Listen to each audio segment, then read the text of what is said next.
ในระยะ5 ปีที่ผ่านมาเมืองศรีสัตนาคนครหลวงเวียงจันทน์สามารถเก็บและหับเข้าหูประมาณได้ถึง434ตื้อกีบ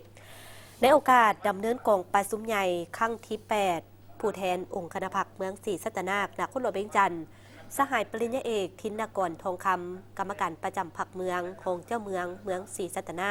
ได้รายงานสภาพการจัดตั้งปฏิบัติแผนพัฒนาเศรษฐกิจสังคม5 ปีครั้งที่7 2020 หา 2024 ของเมืองศรีสัตนาให้ฮู้ว่า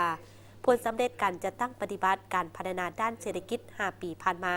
รวมยอดผลิตภัณฑ์ภายในของเมืองหรือ GDP เพิ่มขึ้นเฉลี่ย 6.78 ส่วนห้อยต่อปีมีมูลค่า 2,000 ตื้อกว่ากีบเฉลี่ยต่อหัวคน 37 ล้านกว่ากีบต่อคนต่อปีในนี้คะแนนกสิกรรมขยายตัว 6.47 ส่วนห้อยกวมเอา 2.24 ส่วนห้อยคะแนนอุตสาหกรรมขยายตัว 4.74 ส่วนห้อยกวมเอา 39.20 ส่วนห้อยของ GDP คะแนนบริการขยายตัว 14.65 ส่วนห้อยของ GDP กวมเอา 58.56 ส่วนห้อยของ GDP การลงทุนของรัฐมี 70 เทือกโครงการมูลค่าประมาณ 4 ตื้อกว่ากีบในนั้นการลงทุนเอกชนภายในและต่างประเทศ 33 โครงการมูลค่า 2,000 ตื้อกีบ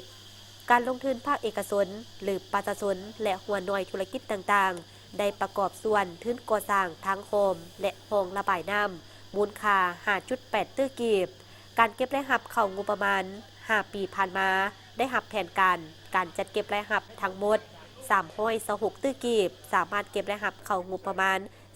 434 ตื้อกีบปฏิบัติได้เลื่อนแผน132.92 ส่วนห้อยด้านรายจ่ายงบประมาณได้หับตัวเลขแผนรายจ่ายรวมทั้งหมด21 กว่าตื้อกีบปฏิบัติได้ห้อยส่วนห้อยของแผนการดุลเดียงพันธะให้นครหลวงเวียงจันทน์ปฏิบัติได้413 ตื้อกีบสามารถผลิตข้าวได้74 กว่าต้นผลิตปลาได้ 2.5 ต้นพืชผัก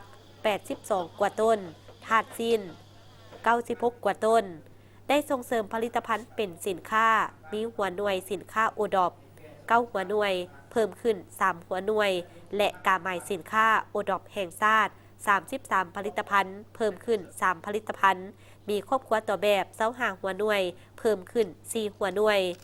การพัฒนาเศรษฐกิจสังคมในระยะ5 ปีผ่านมา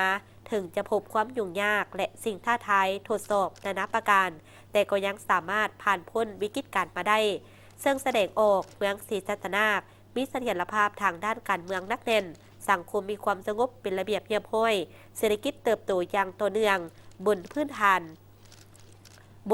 โครงล่างได้รับการปรับปรุงการผลิตอุตสาหกรรมการค้าและการบริการเพิ่มขึ้นอย่างตั้งหน้าการลงทุนของรัฐและเอกชนเพิ่มขึ้นชีวิตการเป็นอยู่ทางด้านวัตถุและจิตใจของประชาชนได้รับการปรับปรุงดีขึ้นได้บางคาดหมายสู่ชน10 แผนงาน121 โครงการติดพันกับการจัดตั้งปฏิบัติ2 วาระแห่งชาติว่าด้วยการแก้ไขความยุ่งยากทางด้านเศรษฐกิจการเงินการแก้ไขปัญหายาเสพติดโดยรวมการจัดตั้งปฏิบัติแผนพัฒนาเศรษฐกิจ5 ปีครั้งที่7 2020 หา 2024แม่นบรรลุผลสำเร็จในหลายด้าน